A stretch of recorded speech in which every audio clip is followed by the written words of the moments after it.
मर्यादा पुरुषोत्तम भगवान श्री राम की जय। सभी श्रोताओं और दर्शकों को मेरा नमस्कार। आप सभी का स्वागत है आपके अपने YouTube चैनल कहानी टॉकीज पर।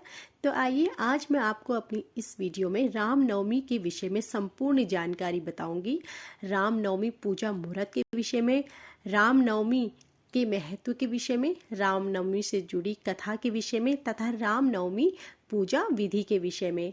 संपूर्ण जानकारी को प्राप्त करने के लिए हमारी वीडियो को अंत तक देखें और यदि आप हमारे चैनल पर नए हैं तो हमारी वीडियो को लाइक करें, शेयर करें, कमेंट करें और हमारे चैनल को सब्सक्राइब करें और बेल आइकन दबाएं, जिससे कि ऐसी ही वीडियो प्रसारित होते ही आपको जानकारी मिल सके। तो आइए आरंभ करते हैं। रामनवमी पूजा मुहूर्त तिथि 30 मार्च 2023 गुरुवार, समय 11:11 प्रातः काल से दोपहर 1:40 तक रहेगा। पूजा मुहूर्त की अवधि 2 घंटे 29 मिनट की रहेगी। नवमी तिथि प्रारंभ और समाप्ति समय प्रारंभ मार्च 29 मार्च 2023 को, समाप्ति समय 9:07 रात्रि से मार्च 30 2023 को 11:30 तक रहेगा। भारतीय संस्कृति में भगवान श्री राम के जन्मोत्सव से जुड़े रामनवमी पर्व का बहुत अधिक महत्व है। चैत्र मास की शुक्ल पक्ष की नवमी तिथि को श्री राम नवमी के रूप में हर्ष और उल्लास के साथ मनाया जाता है। भारत में प्रत्येक हिंदू व्यक्ति इसे एक बहुत ही महत्वपूर्ण दिन मानता है, क्योंकि इसी दिन अयोध्या नगरी में राजा दशरथ और माता कौशल्या के घर श्री हरि विष्णु के 7वें अवतार मर्यादा पुरुषोत्तम प्रभु श्री राम ने मानव रूप में अवतार ग्रहण किया था। तो आइए मर्यादा पुरुषोत्तम भगवान श्री राम से संबंधित रामनवमी पर्व के बारे में अधिक विस्तार से जानते हैं। रामनवमी का महत्व इस प्रकार है। रामनवमी का यह पावन त्योहार चैत्र मास के शुक्ल पक्ष की नवमी तिथि को मनाया जाता है। पौराणिक मान्यताओं के अनुसार इस दिन भगवान श्री राम का जन्म हुआ था।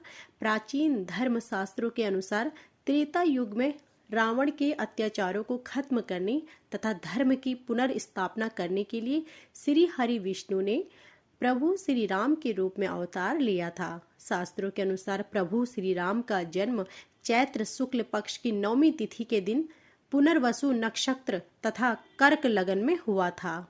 रामनवमी के त्योहार का हिंदू संस्कृति में बहुत अधिक महत्व रहा है। भगवान श्री राम ने अपने जीवन काल में अपार संकटों व कष्टों को सहा और एक आदर्श चरित्र के रूप में स्वयं को प्रस्तुत किया। उन्होंने कठिन से कठिन परिस्थितियों में भी मर्यादा व धैर्य रखा, इसलिए उन्हें मर्यादा पुरुषोत्तम श्री राम के नाम से संबोधित किया जाता है। मुश्किल से मुश्किल परिस्थिति में भी श्री राम ने धर्म का त्याग नहीं किया और न ही अनीति के मार्ग पर चले।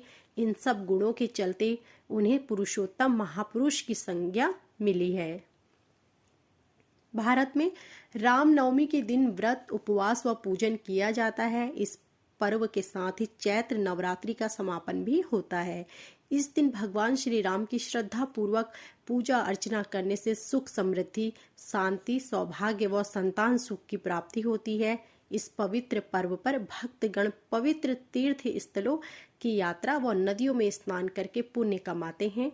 प्राचीन मान्यताओं के अनुसार इस दिन यदि कोई व्यक्ति दिन भर विधि पूर्वक व्रत उपवास के साथ भगवान श्री राम के नाम या मंत्र का जाप अथवा पूजन करता है तो उसे अनंत कोटि पुण्य फलों की प्राप्ति होती है।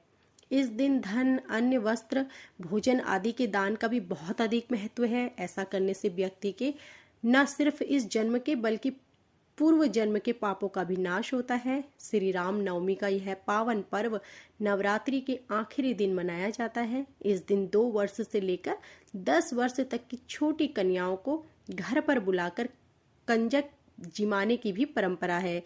इसलिए इस दिन व्यक्ति को न सिर्फ भगवान श्री राम का आशीर्वाद प्राप्त होता है बल्कि माँ दुर्गा की भी विशेष कृपा प्राप्त होती है। इस दिन विधि विधान के साथ भगवान राम और माता सीता की पूजा अर्चना करने से वैवाहिक सुख बढ़ता है। इस दिन भगवान राम के मंदिरों को बहुत ही भव्य रूप से सजाया जाता है। भगवान राम के साथ साथ माता सीता और लक्ष्मण जी की मूर्तियों को भी सुंदर तरीके से सजाया जाता है। रामनवमी की धूम तो पूरे देश में मची रहती है, लेकिन इस दिन प्रभु श्री राम की जन्म स्थली अयोध्या नगरी को विशेष रूप से सजाया जाता है। यहाँ तरह तरह के मेलों का आयोजन होता है, जिसमें दूर दूर से श्रद्धालु जन और साधक पहुंचते हैं, भगवान राम के मंदिरों के दर्शन करते हैं और इस दिन मंदिरों में भजन कीर्तन का आयोजन भी होता है। रामनवमी पर कुछ कथाएं भी प्रचलित हैं, जिन्हें हर व्यक्ति को ज्ञात होना चाहिए। रामनवमी कथा इस प्रकार है। रामायण के अनुसार अयोध्या के राजा दशरथ की 3 पत्नियां थीं, लेकिन काफी समय तक उन्हें कोई भी संतान नहीं हुई, जिससे राजा दशरथ काफी चिंतित रहते थे। ऋषि वशिष्ठ ने उन्हें संतान सुख प्राप्त करने के लिए पुत्र कामेष्टि यज्ञ करने का सुझाव दिया। ऋषि के आज्ञा अनुसार राजा दशरथ ने पुत्र कामेष्टि यज्ञ संपन्न किया। यज्ञ के बाद एक दिव्य पुरुष अपने हाथों में खीर की कटोरी लेकर निकले। राजा दशरथ ने प्रसाद स्वरूप उस खीर को अपनी 3 रानियों को खाने के लिए दिया। खीर खाने के कुछ माह बाद ही 3 रानियां गर्भवती हो गई। 9 माह के उपरांत राजा दशरथ की सबसे बड़ी रानी कौशल्या ने प्रभु श्री राम को, कैकेयी ने भरत को और सुमित्रा ने 2 जुड़वा बच्चों लक्ष्मण और शत्रुघ्न को जन्म दिया। मान्यताओं के अनुसार जिस दिन भगवान राम का जन्म हुआ, उस दिन चैत्र शुक्ल पक्ष की नवमी तिथि थी, जो राम नवमी के नाम से प्रसिद्ध है। ऐसी मान्यता है कि राम नवमी पर प्रभु श्री राम का पूजन विधि के अनुसार करने से जीवन में सभी प्रकार के कष्ट दूर हो जाते हैं।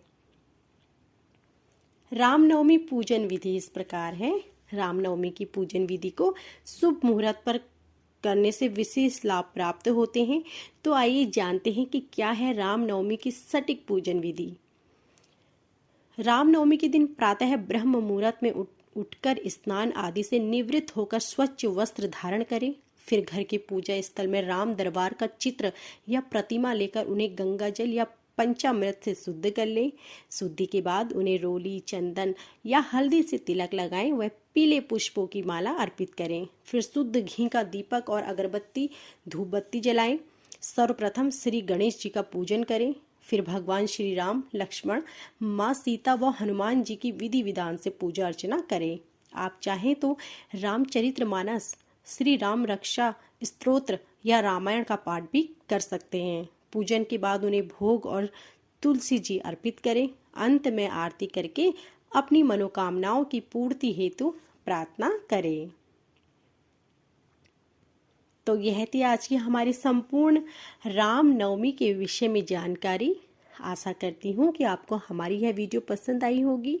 ऐसे ही धार्मिक व्रत कथाओं तथा पूजन विधि के बारे में जानकारी प्राप्त करने के लिए हमारी वीडियो को लाइक करें, शेयर करें, कमेंट करें और हमारे चैनल को सब्सक्राइब करें और बेल आइकन दबाएं, जिससे कि ऐसी ही वीडियो प्रसारित होती ही आपको जानकारी मिल सके। आप सभी का धन्यवाद।